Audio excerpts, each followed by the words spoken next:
Hello. We're glad to have you here again.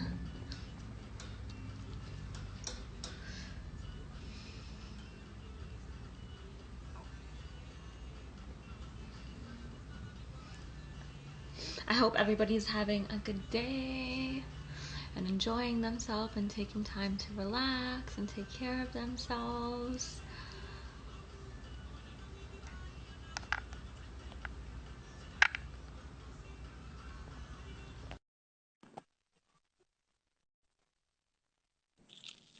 Oh wow. Oh, Oh wow. wow. Oh my god. Hey. Two queens living their Two young lives. women. Oh my god. Okay, I'm trying to find a good angle. You know. Yes, get that good lighting. I put mine on the window sill. Let me just open my blinds here. Hi, everyone. Thank you guys all for tuning in. We are so excited today. We have a special guest today who is going to be speaking on a really important topic, I think. So I'll introduce you formally in one sec. I feel like I should take you off and then after I introduce you, just like reintroduce you, you know? For dramatic effect. For I know. dramatic I know. effect. Yeah. Everything. Do everything. All right. Well, I think it is 4 o'clock, so we could get started really quickly. So let me just kind of I had some soca music playing. So thank you everyone. Thank you everybody so much for coming again for our second. Oh, let me put my phone on Do Not Disturb. For our second part of the series, the Lotus series, where we're talking about various different things that affect people in the Indo-Caribbean community. Today is a really special session because we are talking about what it means to be queer and Coolie. Yes, we have Tifa Mosi here. That's what we're going with. So Ryan is here. He's going to talk a little bit about some of those identity politics. Ryan is currently doing his PhD over at U of T in gender studies. And his research is all about the relationship between music and dance and the embodiment of queer Indo-Caribbean bodies in the Indo-Caribbean diaspora. So we are so lucky to have you here. Tifa Wine is also like low or high key famous. Not Like even. literally thousands of followers and also like doing a lot of groundbreaking work around creating space in the drag community for racialized bodies. So it's just so incredible to have you here. And we are so thankful to have you speak on this topic. My name is Talisha. I am one of the co-founders of the Lotus program, which is a program that started in Toronto all around kind of creating space for Indo-Caribbean narratives and Indo-Caribbean experiences. So we've been doing that for about 2 years now. This is the second series that we are having. The first one was Tuesday with Daryl Bach. She talked a little bit about Chetney Soca music. So without any more time, I think we're good to go. Tifa, I don't know if you just want to start by just telling me a little bit about yourself and about the work that you're doing, and then we can just kind of dive into conversations. Yeah, for sure. Sorry, I was trying to find a good angle, but it's not working. So I'm just gonna hold it. So yeah, thanks for having me. She's freshly painted, out and about, even in quarantine. So this has been exciting because I haven't been able to do drag literally for literally. I think that my last gig was like a month ago, which is like when everything started happening. So with the quarantine and the lockdown. But my work, like in terms of drag, you mean? Yeah, like or just like a little bit about like how you could tell me a little bit about how you got involved in this work, just a little bit of background information about yourself so everybody kind of feels grounded. Yeah, for sure. So like I started drag, I think like 2015, just as like a Halloween thing. So like most drag queens like either start um like for Halloween or for Pride. Like people always say like, oh, you're either a Halloween queen or you're a Pride queen. So I'm like a Halloween queen. So I did it for fun at the beginning for like a year, just like trying to like figure out how to like do my makeup and like what is my aesthetic. And like at the time, I don't know if you've seen the pictures, but like she was a very different woman in 2015. I did this whole like very like clowny. I mean, I'm still very clowny, but like literal clown, like white face, super exaggerated. Wasn't very Caribbean centric at all. And then when I started doing my grad studies, going in drag to like fets and like different queer soca fets and different queer Caribbean spaces was interesting because people like wanted to know who I was because obviously I was like maybe the only one drag queen like in those spaces. Mm-hmm. So it started off as just like kind of a cool thing to do like in community space, and then it turned into like this whole Tifa Wine thing. So like even my name was a joke. Like I wasn't even taking it seriously. I had a different drag name before. Um, and then I didn't like it because it wasn't really Caribbean centric. It wasn't really speaking to the type of work that I was doing. And then one day I was just like, oh my God, like what if there was a person named Tifa Wine? And like if she had a family, her children would be like Masha Wine and Brucka Wine and like Tiny Wine and like all these different things. But yeah, so now the work that I do is like completely community oriented. So like most of the numbers that I do, I only really perform like soca and chutney for the most part. I do a lot of like I'll get booked for a lot of like pride events and a lot of like QPOC events and that sort of thing. So that is really important for me, and especially because Tifa Wine is like, I'm not trying to be a woman, but I'm kind of drawing upon representations. Tiny one. I'm drawing on representations and like histories and like lessons that have been given to us from really fierce Afro and Indo-Caribbean women who have always been kind of transgressing and being radical in the space of the Caribbean. So that's where Tifa Wine comes from. She's just kind of a tribute to all these different kind of not motherly, like feminine figures who are super radical and transgressive and doing all the good work. Amazing. Thank you for giving that little bit of a background.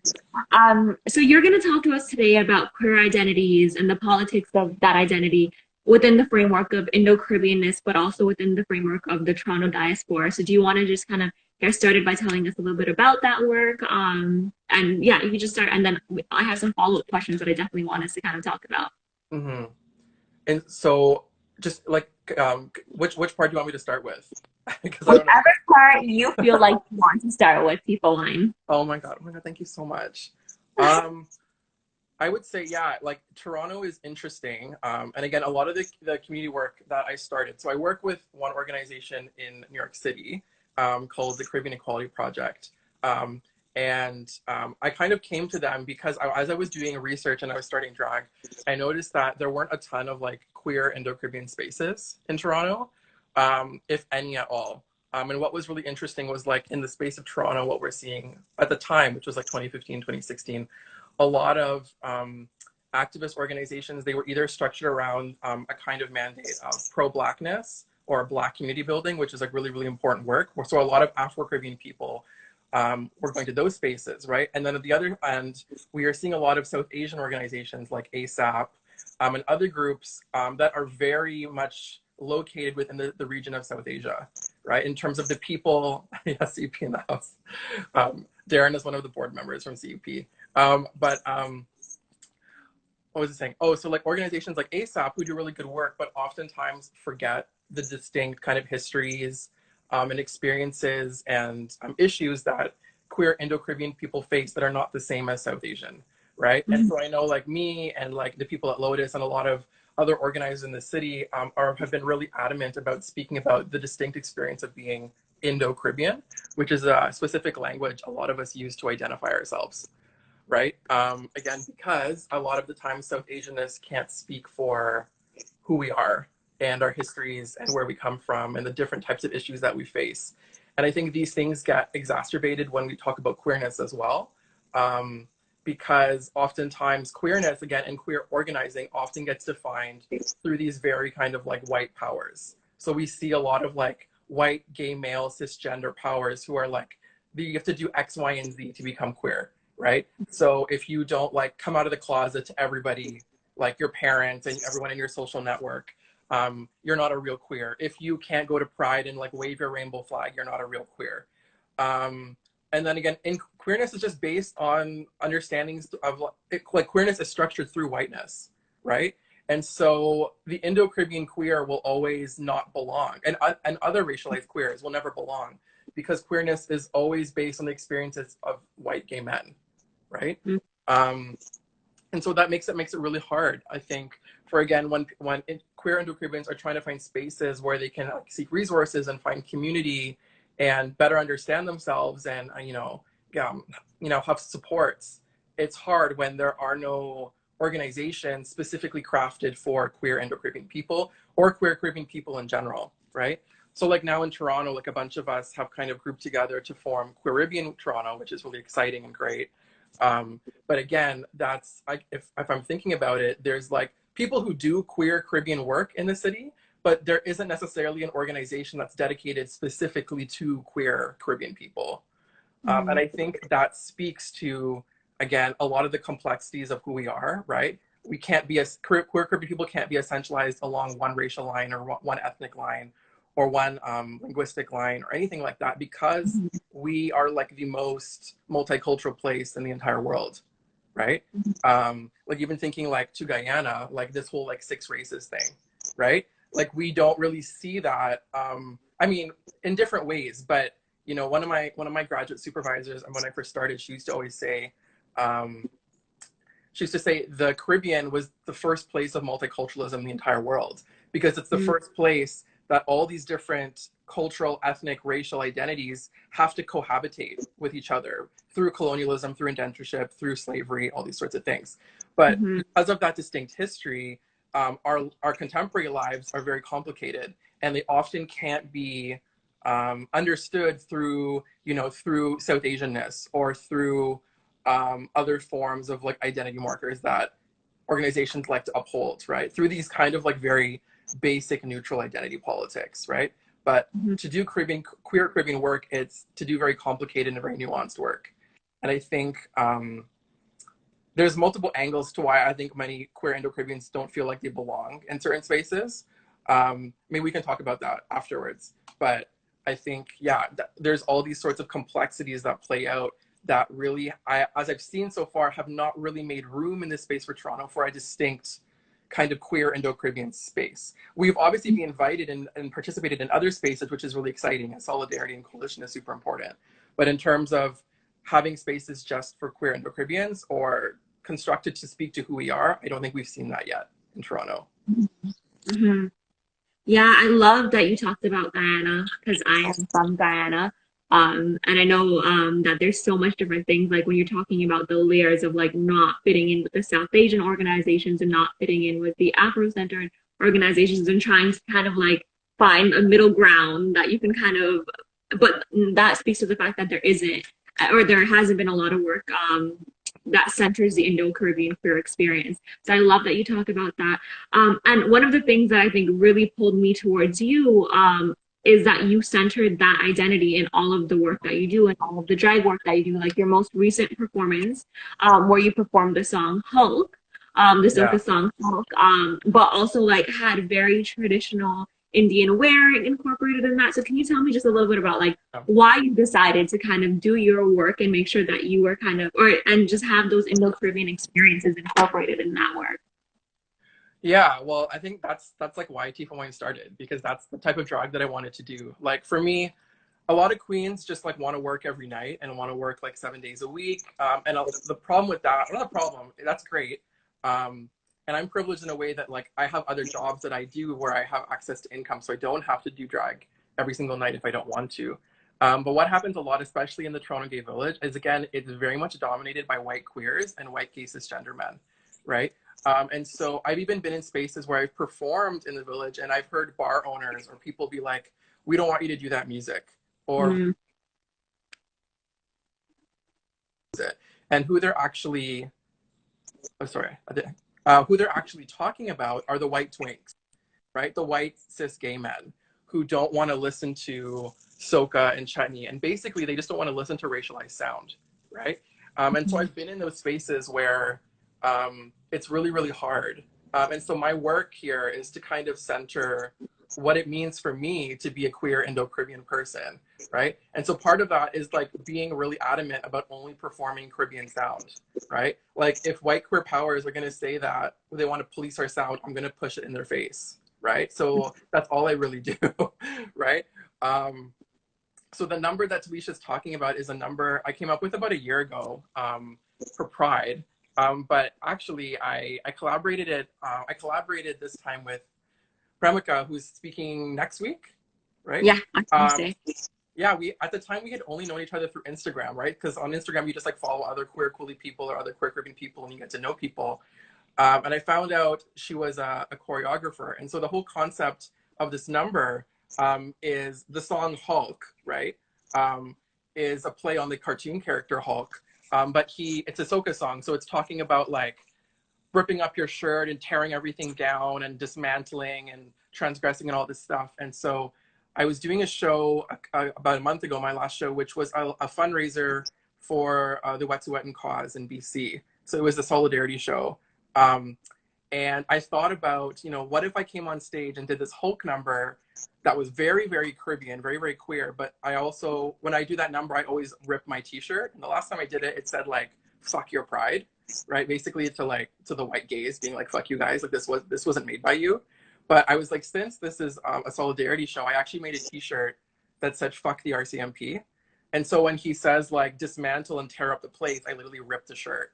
And so I have Premica and the other dancers who are kind of like my like Hulk minions, or like the mini Hulks that are like dancing around me, right? So that number was really, really cool and really fun. Also, like the dancers were quite young, so it was really cool to kind of get to work with people who are like still teenagers, very young adults, who are coming into their Indo-Caribbeanness as well, right? And trying to understand their history and their legacies. And doing this type of work with them and Premica was really, really exciting and really important to me. And that's the type of work that I want to do, is always about, like, Tifa Wine will always be about Caribbean diasporic communities and Caribbean communities and queer Caribbean people, because that's who she's made to work for. Like, these are the people that I'm working for. And that's so like incredible. And like the work that you're doing, I think puts like a lot of representation and creates a lot of space for the queer Indo-Caribbean community.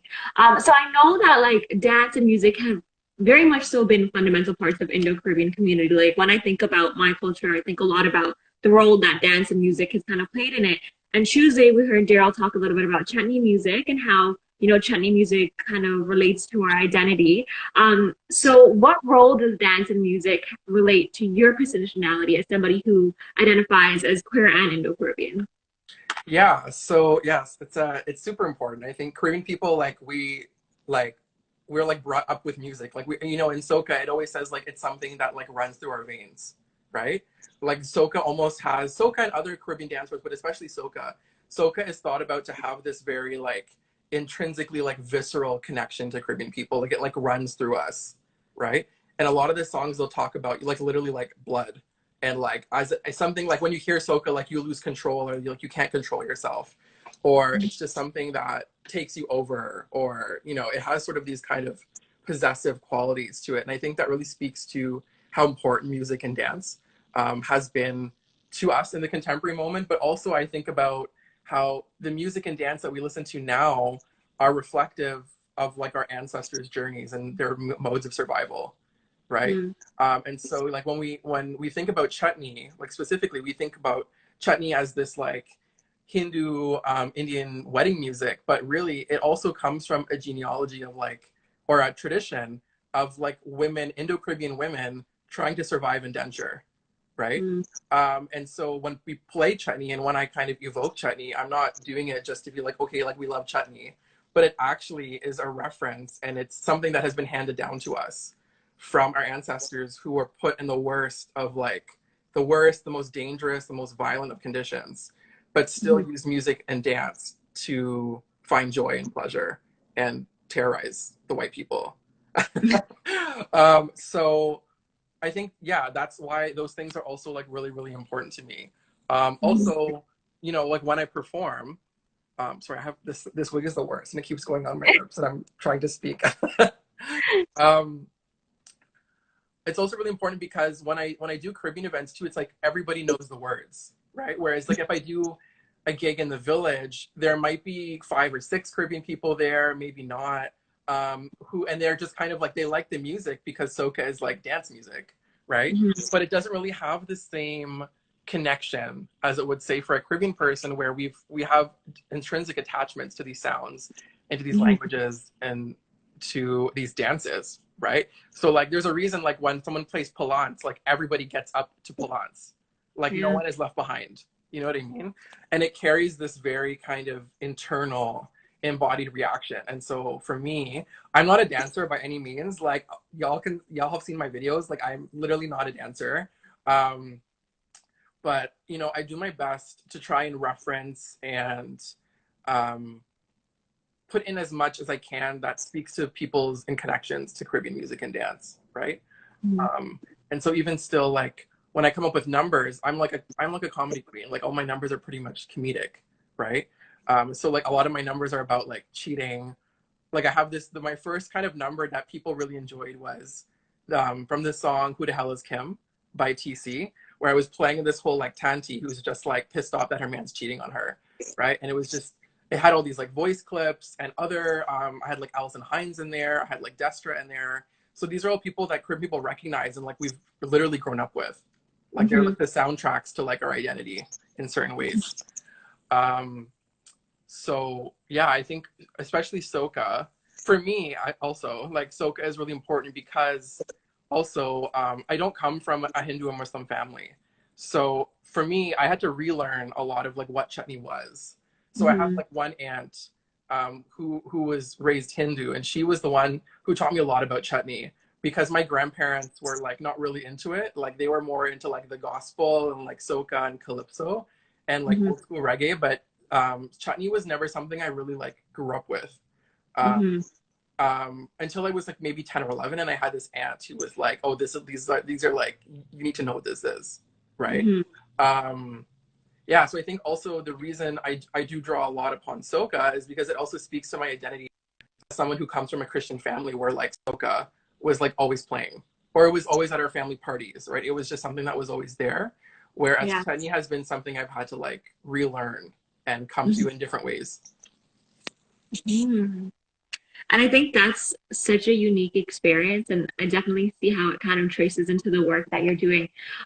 So I know that you have done a lot of work around identity politics, and you do a lot of work even with Queer Caribbean, the group that you guys recently started around building community. But just so I know, so is everybody in this kind of from Toronto? Where are people from? Do we have people from New York, from Florida, from Ghana, Trinidad? Put your flag so we know where you are from.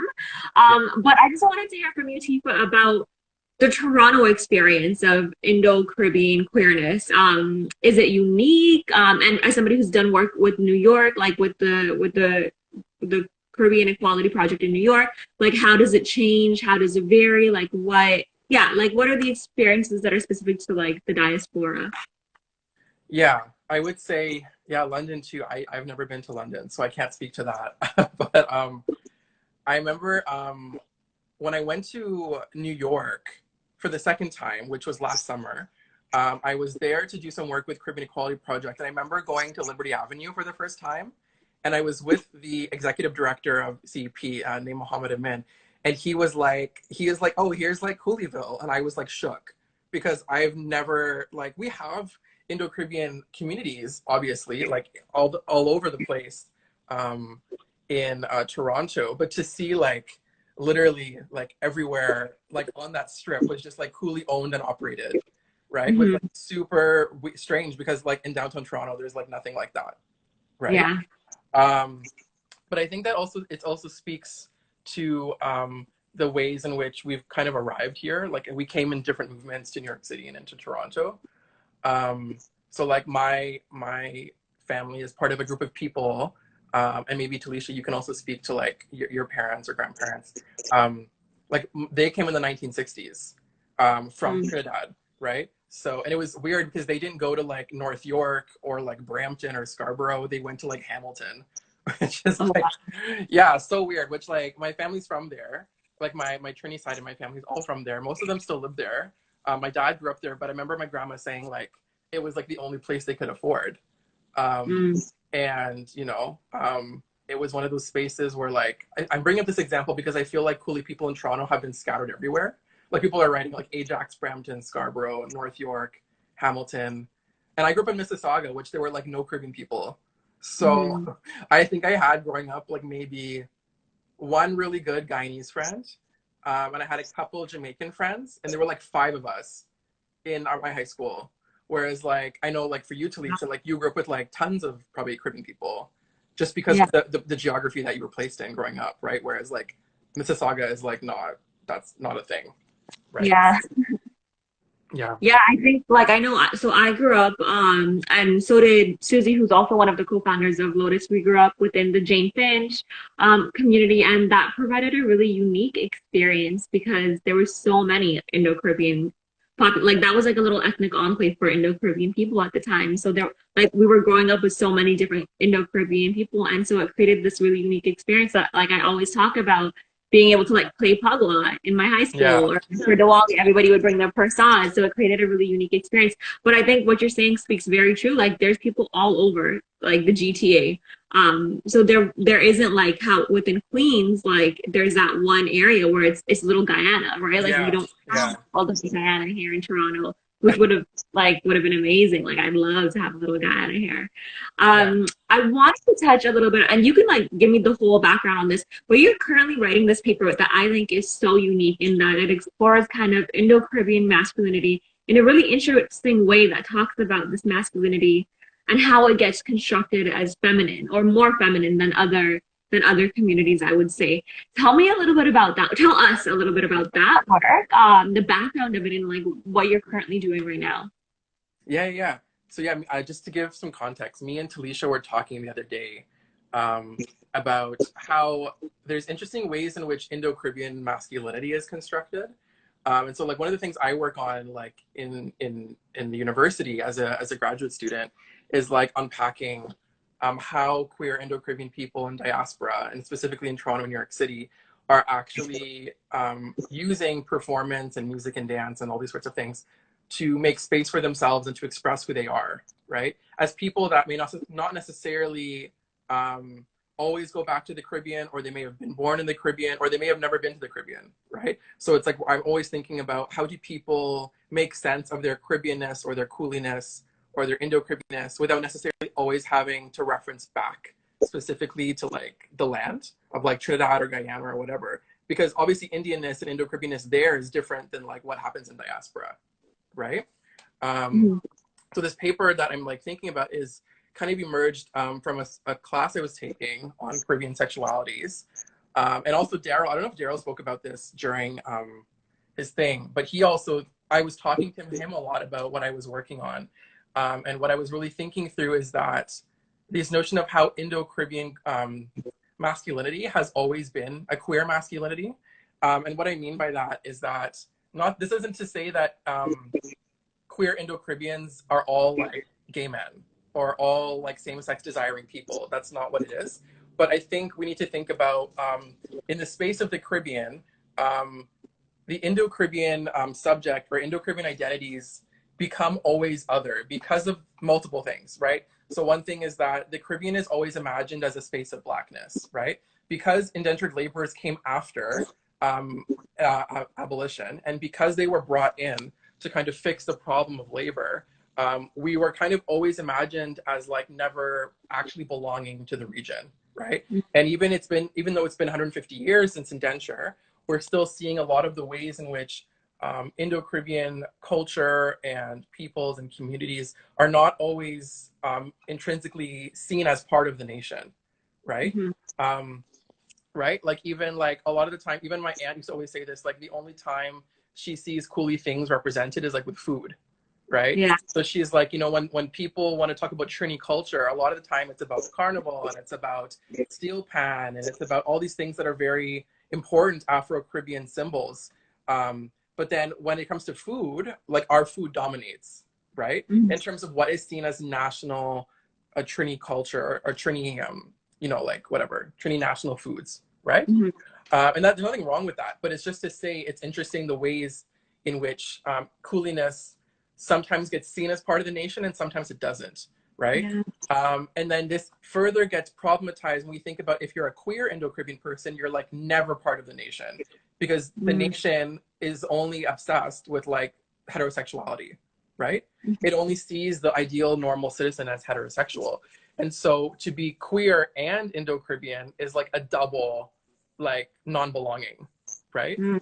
Um, and I think again, when we talk about going back to like diaspora, these things get again further complicated when we have understandings where like in Toronto, to be brown is often to be essentialized as being South Asian, right? So we use the language of brownness in Toronto, which is different than how brown is used in the Caribbean, right? But usually if you're like, I grew up saying to myself, like, I'm a brown person, because people would be like, you're brown, right? Like, you like Bollywood movies, you listen to chutney music, you look Indian, blah, blah, blah, blah, right? Even though I was like mixed race, I was always still seen as brown, right? Which comes to often just mean that you're connected to South Asia ancestrally, right? But again, at the same time, we also see that, like, again, even with brownness, there are certain rules on how to be brown, right? I see Monisha here. Monisha is also an academic working on Indo-Caribbean stuff Okay. from London. But we're also seeing that there are certain rules and regulations as to how it is to be a proper brown person, right? And oftentimes it's, you know, speaking Hindi or Urdu, or like, you know, being able to like understand Bollywood movies, or knowing Bhangra, or all these sorts of things that are, again, are very much situated in the South Asian region, or situated in cultures that emerge out of the South Asian region. Whereas for us, I always say I'm Indo-Caribbean because my identity begins in the departure from India, right? Like, we radically changed when we left India. And I don't mean we, I mean like our ancestors. But that's why I think a lot of the time the politics of brownness are really complicated, and they're really messy, because there's always a structure, right? Whenever you have an identity category, there's always a structure on what is the ideal, right? And for me, Indo-Caribbeanness is always seen as other in multiple ways, right?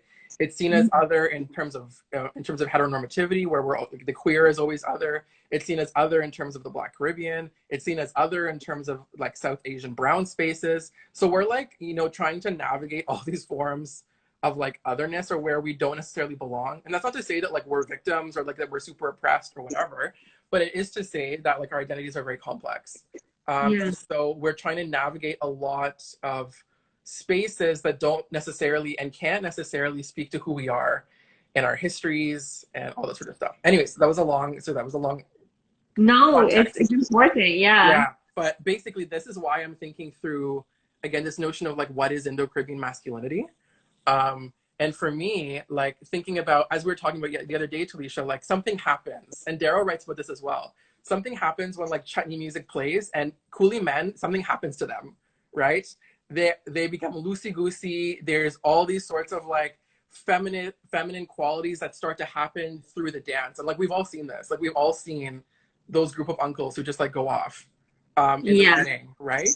And it's not necessarily a gay thing or a queer in terms of like they're desiring other men, right? Even though they could be, but I don't think that's what really we're speaking to. But what I'm really interrogating now is these uses of like sort of femininity by men that may be coded as heterosexual or maybe heterosexual, but they're still engaging with these feminine sorts of symbols and tropes and all these sorts of things that come to us through traditions like chutney and matikor, right? Which again are indentured legacies. They're legacies of survival and resilience by Indo-Caribbean women that get appropriated and used by Indo-Caribbean men in very kind of radical and transgressive ways, sometimes, not always, right? But again, all at the same time, we are also facing the issue where Indo-Caribbean communities are also very heteronormative and homophobic and transphobic, right? And so, you know, a lot of us who are queer and Indo-Caribbean often like can't come out because of these like barriers in our family communities, or, you know, because of the ways in which queerness is always imagined as this like white thing, right? Like, we often hear about that, where like I remember growing up hearing like, I can't think of anyone in particular, but just knowing that people would say stuff like, oh, like, gayness is like a white thing, like that's like a North American thing, like doesn't like it's very un-Caribbean to be queer, right? But at the same time, Indo-Caribbean people have always been queer, right? Because of the ways in which we're always seen as the one that doesn't belong. We're always seen as the other. So that's sort of type of work I'm doing. And in my dissertation, I'm really looking at how Indo-Caribbean people are using this otherness and reclaiming it, right? So one of my papers is on the song Coolie by Mystic, right? And I think that song is really interesting because it's one of the only chutneys where you actually hear the word coolie, which is a pejorative term, right? Which a lot of us have reclaimed. But it's one of the only few songs where you hear coolie used as a symbol of empowerment, right? And what you're seeing in the music videos, you're seeing all these men who are kind of like, you know, doing all the kind of matikor chutney dance moves, and they're whining on each other, and they're doing all this stuff, which is very feminine coded, but at the same time they're heterosexual, right? Or they're scripted as heterosexual, right? We assume they're heterosexual. So it's interesting where we're seeing sort of these reclamations of things that used to be historically very harmful and violent and cause danger to our lives, but are now using these sorts of symbols and representations for power and agency, and to like basically fuck shit up, right? And to create new ways of understanding how Indo-Caribbeanness can be constructed, right? Because even in Daryl's work, Daryl writes a lot about how like there's a lot of turns in the Caribbean, and he would know more about this than I would. There's a lot of turns in the Caribbean to like go back to India, right? Or like to understand the Indo-Caribbean self by turning to India. But for me, that's a huge problem, because India, for me, right, as someone who is the descendant of someone who's like 7th generation Trinidadian, India to me is like literally like an ancestral relic. Like it's really not, it's not some place I would like go and be like, oh my God, I found myself, right? Because I would feel completely removed and dislocated from that space, right? Especially because I come from a Christian family, because I don't speak Hindi, because I wasn't raised in Hinduism or Islam, all these sorts of things. Sorry, my hair is wrecking me again. Yeah, so for me, these turns to like Mother India are like really problematic, because again, they don't provide room for the sorts of identities and communities that we emerge out of.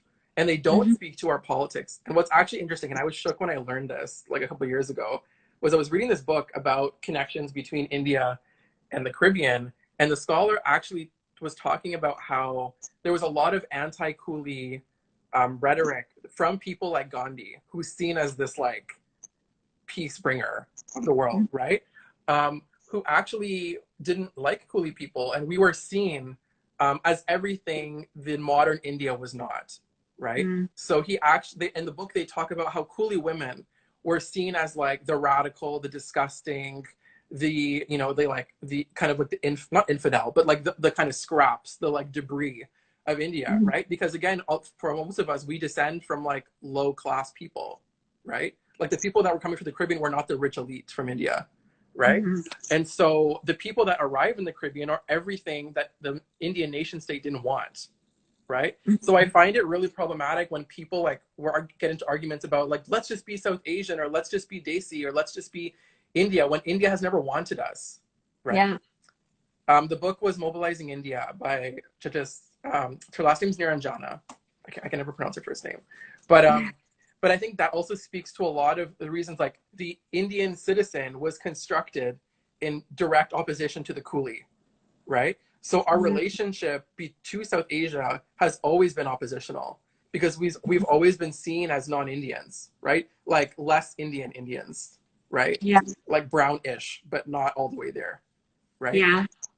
So I think that also, again, those politics play out too in diaspora, and they get more complicated, because again, we're growing up and living among South Asians who have very strong connections to the region and come to define everything that brownness is supposed to encompass, right?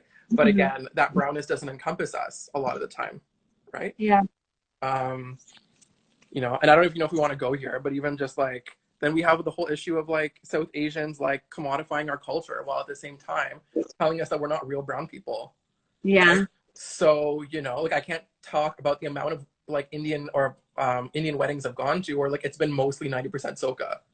And I'm like, y'all don't even like us. Like, you know what I mean? Like I went to high school with people who literally said stuff like, oh, your culture is disgusting. And again, a lot of this is also anti-Blackness, right? Because South Asian communities just a lot of time affiliate Caribbean people with like Blackness. And again, their anti-Blackness just comes through, right? Oh, you know, you people who, you know, get naked on the road and like blah, blah, blah, blah. Like I've literally heard people say stuff like that, right? One of those people is Lily saying, yeah, absolutely. Absolutely. Yeah, she knows a little bit about that. But yeah, I just think these things are really important. And this isn't to say like to police anyone and say like, you know, if you feel South Asian in your heart of hearts, like live your life, girl. But at the same time, just know that these constructions of identity were not made for us. So if Yeah. you see yourself fitting into those things, like, you know, power to you, but it's going to be hard. And I think what ends up becoming a problem is when we have Coolie people who literally say things like, oh, we need to be South Asian and we need to intervene. And it's like, but those things that's not our work, you know, Yeah. for me. Our Yeah. work is to center the Indo-Caribbean and the queer Caribbean and be in solidarity with other Caribbean communities and other POC communities, not to like try and like fit in to some sort of assimilationist whatever box that literally will never support us or help us thrive. Like it's just, for me, it's just like, it's an impossible project because South Asianness will never make room for us until it's like radically rethought, right? About like what is South Asianness. Yeah. I think like even as somebody who like I think there's definitely been a disconnect like as somebody who grew up in a very Hindu household, like I think my parents' generation is that generation that is like India is the motherland, like we should go back to India. And then like for me, and I find that a lot of my peers like yourself and people that are kind of my generation as people who grew up with South Indians, went to high school with them, were told very bluntly like you're not us. Yeah. It's very much drawback. And then now seeing, as you said, like people who are now trying to commodify our culture and, you know, because it's cool now to be Caribbean, right? Like faking at Caravana, like they're Tamil or South Asian, but then they have this Guyana flag, like because it's cool at this point, all right? So I think there's been that very much pushback from our generation to be like, no, we're not South Asian. And actually like South Asians are being very problematic in the way they're taking up our culture and commodifying it. So I'm glad that, you know, you spoke on that. And there were so many people who were like sharing hearts and like saying truth and like sipping tea and everything throughout that conversation. So I think it's definitely something that resonates with a lot of people. I really wanted to just touch about something you said earlier around, and I don't know if this is the experience in Trinidad, but I know in Guyana there's this experience of, you know, there being queer populations, but then it just never being talked about. Like everybody kind of knows that that one auntie is queer or that one person down the street is queer, but then it's just kind of like, yeah, like we're not naming it. I don't know if that's something that is happening in Trinidad or if you have any insights on that, but I just wanted to kind of flag it as something that I know happens a lot in my village where there are people who are queer, but nobody names it as that. Yeah. I mean, I can't, so like, as I was talking about, I'm like one of those people who like literally has never been to Trinidad, even though like all my work revolves around Trinidad as like a site of departure.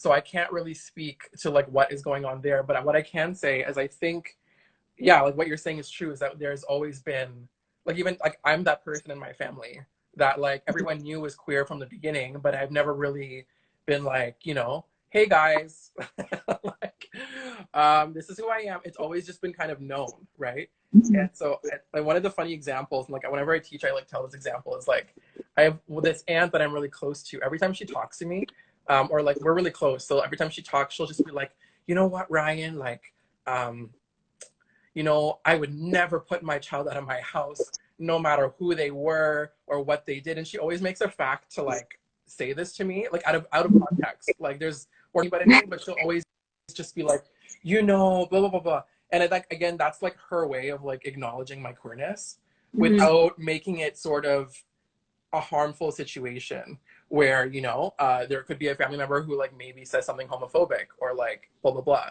right? But I think for us, and this again goes back to why a lot of the times white queerness that can't speak for us, is because we come, our queerness is different.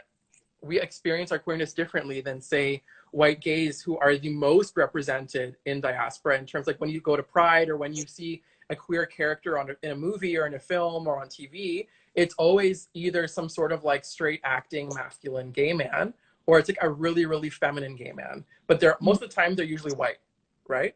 I'm bringing this up because, again, white gay men have all the resources to be represented all the time. And they have the communities, the supports, right? They have everything. So it's different when we talk about queer people of color or Caribbean queers, because we are navigating so many different things that weren't made for us, right? And so it's not easy for everyone to come out, and beyond that, like why is it even necessary, right? Because as you said, we already know, right? And so there's a lot of Caribbean activists and thinkers who even write about our way of doing queerness is not like the fact that like, you know, I haven't told my parents straight out that I'm gay or that I do drag is not that they don't know.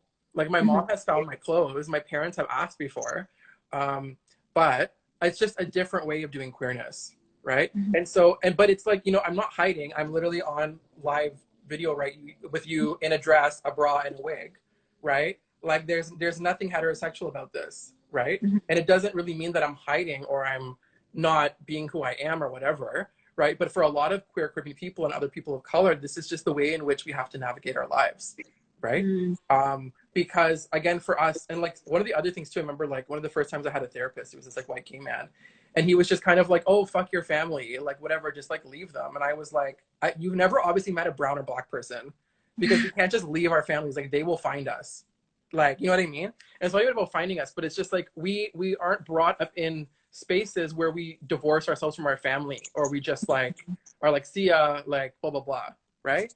And we see those narratives play out a lot in like white queer spaces, which is like, okay, but again, we are brought up in a way where family is so intrinsic to our being, and they're the places where we find our first sort of belonging. They're like, you know, for Caribbean people, like your cousins are always your first best friends, right? For a lot of people, right? Unless you're an only child, or you don't have any aunts and uncles. But yeah, just like those sorts of things. And even I remember like when I first told my cousins that like I was queer, like a long time ago, maybe like in my undergrad, they were all like, they like stopped me. They were like, you don't have to say anything. Like they were like, they were kind of all like, we already knew, but it's like it's a non-issue. Yeah. Right? But even for me, that was like, yeah, I was stressing so hard about telling people when everyone has either already known, or it's something that hasn't really affected them in any way, because it's not, right? It's just not something that affects their life, right? So, yeah, I think Caribbean queers just do queerness a different way, and we need to acknowledge that, right? And the only way in which we build solidarity is if we stop telling people that there's like one way to be queer, because there isn't, right? Yeah. Thank you. So I know we have about 15 minutes before Instagram Live kicks us off. I know there's a lot of engagement going around in the comment section. So if you guys have any questions for Tifa Wine, now is your time to shine, to kind of ask your questions to our friends who are on this. Susie, Renata, if you guys can snap some screenshots right now, so you know. Oh, well, let me look cute. Okay. This would be your time too. But yes, definitely open it up for questions that we can kind of have discussions around. If you guys have any questions around that. Tifa, I think you like talked about so many important things, and I know people in the comments were just saying that they felt seen and visible in the experiences. So I mean, I don't know if there's anything you want to add. Post. I mean, we talked about a lot. I just think I think like in Toronto we just have a lot more work to do. And like groups like Lotus, like you guys are amazing, and other groups that have been doing a lot of really incredible work on centering Indo-Caribbeans and Afro-Caribbeans and queer Caribbean people is like really important, because I think there aren't enough spaces for us to like to build among each other.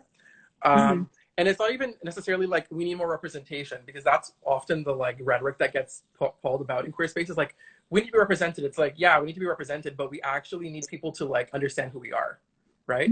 So it's not even just about representation, but it's like understanding, like, do you understand the complexities of who we are and the issues that we face, right?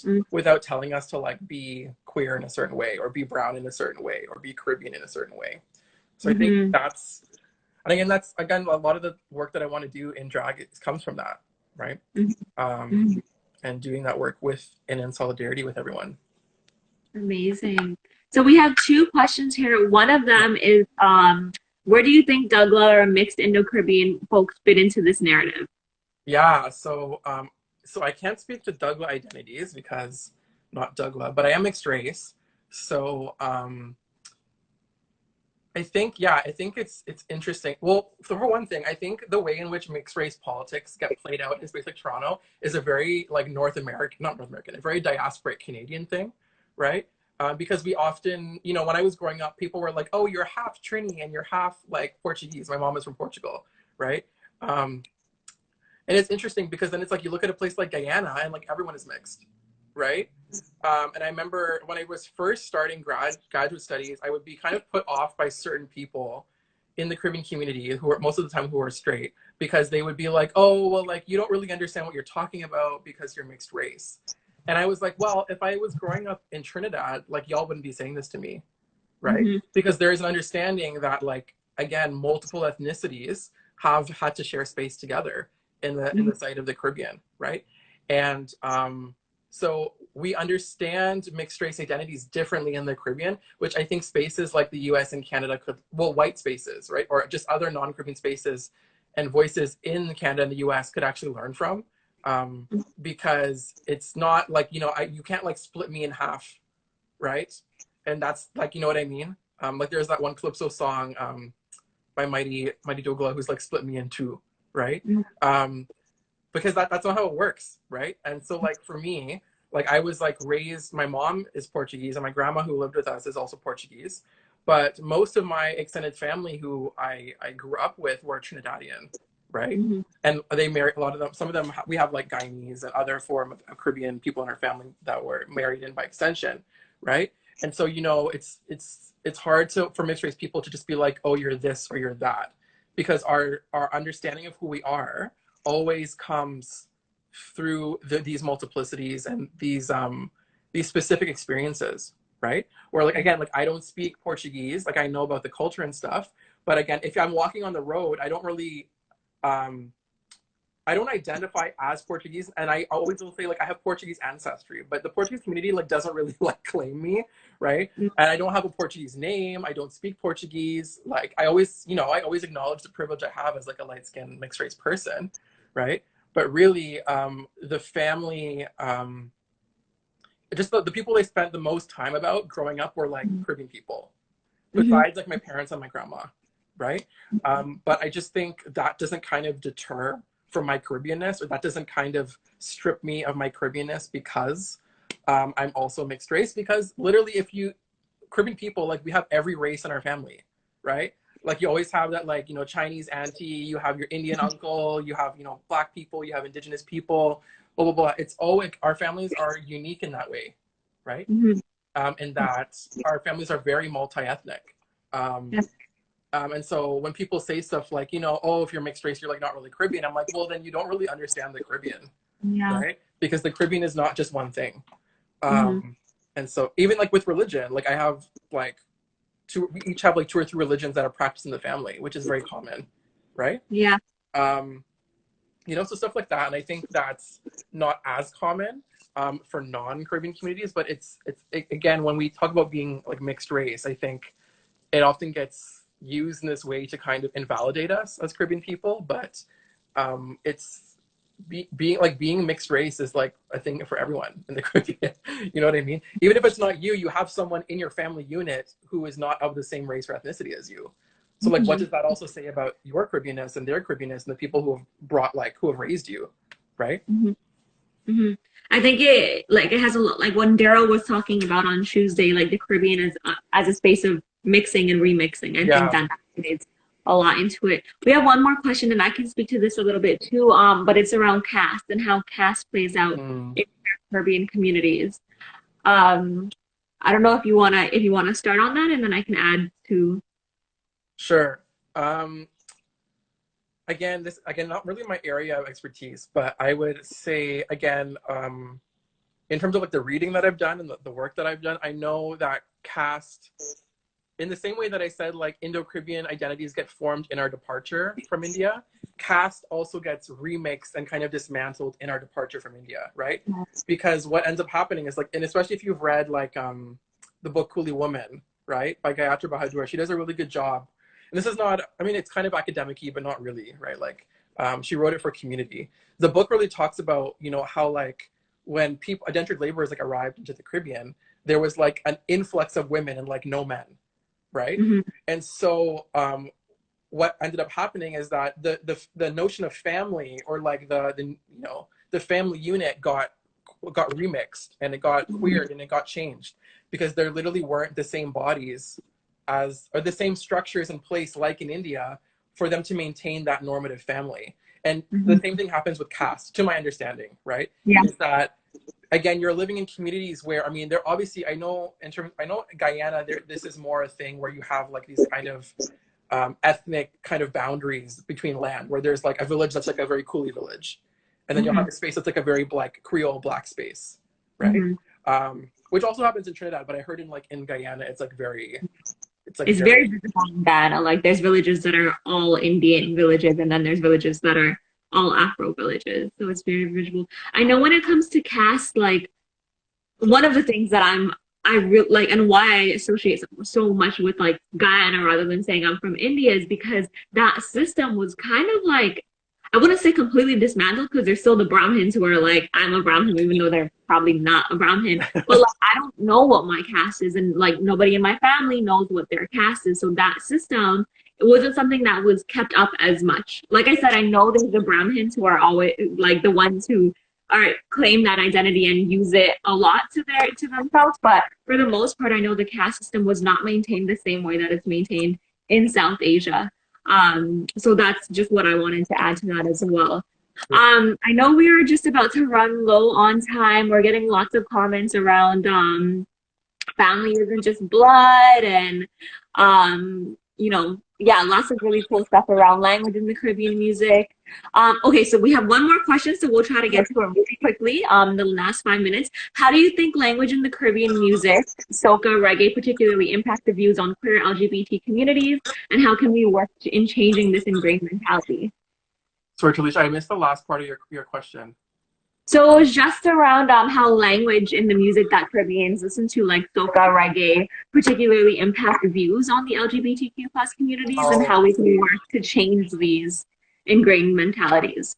That's a big question, but I think especially for queer people, we struggle because a lot of Caribbean music is homophobic, right? Not a lot, but there is obviously, and people have written about this and talked about this a lot, especially in terms of like dance hall. We don't hear it as much in soca, where there isn't like a clear like anti or a clear homophobic lyric or whatever. But obviously in soca, the music is very heteronormative, where when you're at a fete, it's always imagined that you're gonna whine on somebody who's a man if you're a woman, and vice versa, right? And every time they talk about love or relationships or sex, it's always like it's straight sex, right?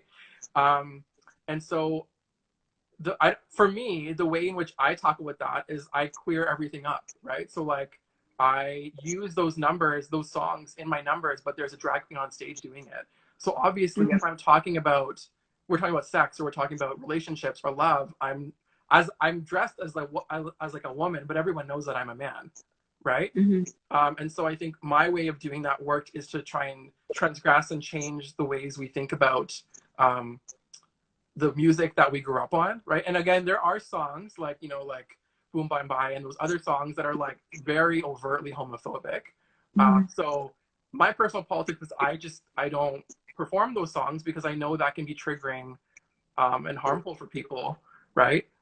But I mean, I don't know if the goal is for like to have like more queer representation in soca songs or in dancehall songs or that sort of thing, because I don't really actually think representation is necessarily like the answer that's going to solve everything. I think it's a good thing, right?